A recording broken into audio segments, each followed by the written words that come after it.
केन्द्रापड़ा जिला महाकलपड़ा ब्लॉक अधीन गजेश्वर आंचलिक साधन स्तरीय षष्ठ मासिक बैठक अड़ाइल प्राथमिक विद्यालय परिसर में अनुष्ठित हो जाइछि।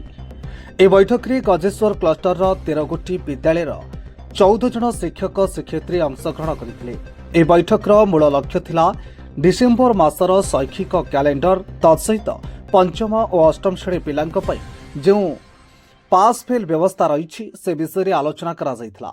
कार्यक्रम को संयोजना करथिले विद्यालय प्रधान शिक्षक आदित्य सार। मुख्य अतिथि भाव योगदान करथिले साधन केन्द्र संयोजक कृपा सिंधु गुरु एवं साधन केन्द्र 14 जन शिक्षक।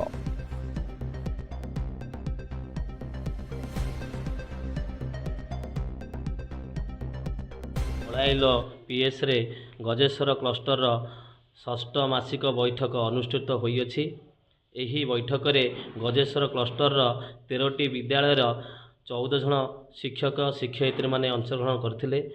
एही बैठकर मूल लक्ष्य थिला डिसेम्बर मासर शैक्षिक कैलेंडर तत्सहित पंचम और अष्टम श्रेणी पिलांक पई जो नूतन शिक्षा आसीची जहाद्वारा परीक्षा रे सेमानकर पास फेल सिस्टम अच्छी ता उपरे आलोचना करागला।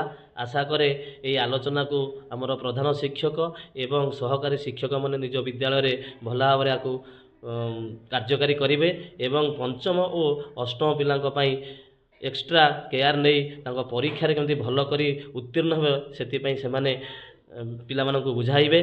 ता सहित स्कूल परिवेश बहुत भल थिला।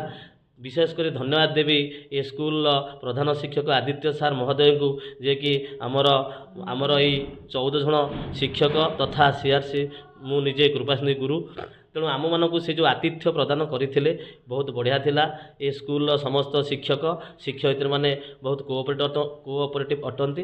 तांकर व्यवहार आचार एवं पिला मानकर मध्य जो शिखिबार आग्रह जति कि मु अनुभव कली बहुत उच्चकोट थिला।